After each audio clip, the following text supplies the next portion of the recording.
Friends, I am Sunny Sharma and welcome to my channel सोच पर प्रहार। जैसे कि आप सब जानते हैं कि इस चैनल पर रेगुलर हम आपके लिए लेकर के आते हैं लीगल एजुकेशनल वीडियो। आज का वीडियो बहुत इंटरेस्टिंग होने वाला है क्योंकि टॉपिक ही बहुत इंटरेस्टिंग है। आज की इस वीडियो में हम बात करने वाले हैं कि बहू का अपने सास ससुर की प्रॉपर्टी पर क्या राइट होता है। तो आज की इस वीडियो में डिटेल में मैं आपको बताऊंगा कि बहू का अपने सास ससुर की प्रॉपर्टी पर क्या राइट होता है, किन किन कंडीशंस में राइट होता है और उसकी क्या लिमिटेशंस होती है। इसके साथ साथ इस वीडियो में मैं आपको ये भी बताऊंगा कि यदि हस्बैंड की डेथ हो जाती है तो उस केस में जो बहू है उसका सास ससुर की प्रॉपर्टी पर क्या राइट है, क्या वो अपने हिस्से को अलग करवाकर वो हिस्सा प्राप्त कर सकती है या नहीं कर सकती है। इस पर हम आज विस्तार में चर्चा करेंगे। तो आपसे मैं कहना चाहूंगा कि इस वीडियो को स्टार्टिंग से लेकर एंड तक पूरा जरूर देखिएगा ताकि आपके मन में कोई भी डाउट, कोई भी कंफ्यूजन ना रह जाए। इसके बावजूद यदि आपके मन में कोई डाउट होता है, आपका कोई क्वेश्चन होता है तो आप मुझसे कमेंट सेक्शन में पूछ सकते हैं। मेरी पूरी कोशिश रहेगी कि मैं सभी के कमेंट्स का आंसर जरूर दूं। आगे बढ़ने से पहले आपसे कहना चाहूंगा कि अगर आप हमारे चैनल पर नए हैं और आपने अभी तक हमारे चैनल को सब्सक्राइब नहीं किया है तो सब्सक्राइब जरूर कर लें ताकि जब भी मैं ऐसी कोई लीगल पोस्ट लेके आऊं उसकी जानकारी आपको सबसे पहले मिले। तो चलिए दोस्तों, अब बिना देर के स्टार्ट करते हैं आज के इस इंटरेस्टिंग टॉपिक को। अब फ्रेंड्स, जब शादी होती है और पति पत्नी साथ में रहना शुरू करते हैं, चाहे वो अपनी प्रॉपर्टी में रह रहे हो, चाहे वो रेंटेड प्रॉपर्टी में रह रहे हो, साथ में सास ससुर भी रह रहे हैं, अभी सब लोग जब साथ में निवास कर रहे हैं, तो ऐसे केस में डिस्प्यूट होने पर एक क्वेश्चन उठता है कि जो वाइफ है यानी जो बहू है घर की, वो अपने सास ससुर की प्रॉपर्टी में क्या हिस्सा मांग सकती है।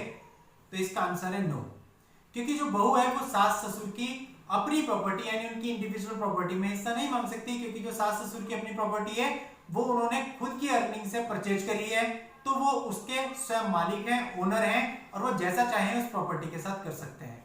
वो चाहे तो वो पूरी प्रॉपर्टी अपने बेटे के नाम कर सकते हैं, चाहे तो अपनी बहू के नाम कर सकते हैं, चाहे तो किसी अननोन व्यक्ति के नाम कर सकते हैं और चाहे तो किसी आश्रम को दान में दे सकते हैं। ये पूरी तरह से उनकी मर्जी पर निर्भर करता है। आप जबरदस्ती अपने हिस्से के लिए उनसे मांग नहीं कर सकती हैं। लेकिन इसके साथ साथ यहाँ एक कानून और है। कई बार ये देखा जाता है कि जब कोई डिस्प्यूट होता है तो सास ससुर और पति ये चाहते हैं कि लड़की अब इस घर में ना रहे और उस पर प्रेशर बनाया जाता है कि वो घर छोड़कर चली जाए या उसे जबरदस्ती उस घर से निकाल दिया जाता है। तो ऐसे केस में उस लड़की को वहां पर रहने का पूरा अधिकार है, अपने सास ससुर की प्रॉपर्टी में रहने का पूरा अधिकार है, उसे निकाला नहीं जा सकता है। क्योंकि ये कानून है कि हस्बैंड का जो स्टेटस होगा, जिस स्टेटस में वो निवास करता है, ये हस्बैंड की रिस्पॉन्सिबिलिटी है कि वो अपनी पत्नी को भी उसी स्टेटस के इक्वल रेसिडेंस अवेलेबल करवाएगा। लड़की के इस अधिकार को उससे छीना नहीं जा सकता है। यानी कि इन शॉर्ट अब बात यह हुई कि जो बहू है वो अपने सास ससुर की प्रॉपर्टी में हिस्सा तो नहीं मांग सकती, लेकिन रहने का अधिकार उसे है। और जब तक डाइवोर्स होकर के वो अलग नहीं हो जाते हैं, उनका रिलेशन खत्म नहीं हो जाता है, तब तक वाइफ को यह अधिकार है कि वो अपने सास ससुर की प्रॉपर्टी पर रह सकती है।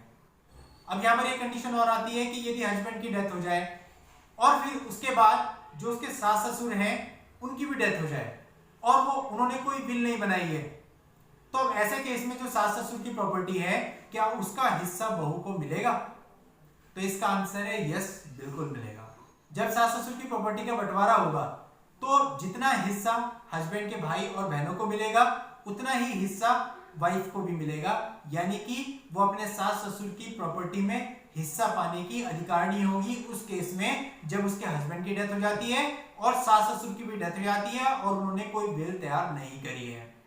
तो दोस्तों, इस वीडियो में मैंने पूरी कोशिश की है उन सारी कंडीशंस को कवर करने की जो बहू के सास ससुर की प्रॉपर्टी के राइट के संबंध में हो सकते हैं। अगर आपको वीडियो पसंद आई हो आप इसे लाइक कर दीजिए और आगे शेयर कर दीजिए। नेक्स्ट टाइम लेके आऊंगा आपके लिए नई लीगल पोस्ट। तब तक के लिए goodbye and thank you for watching.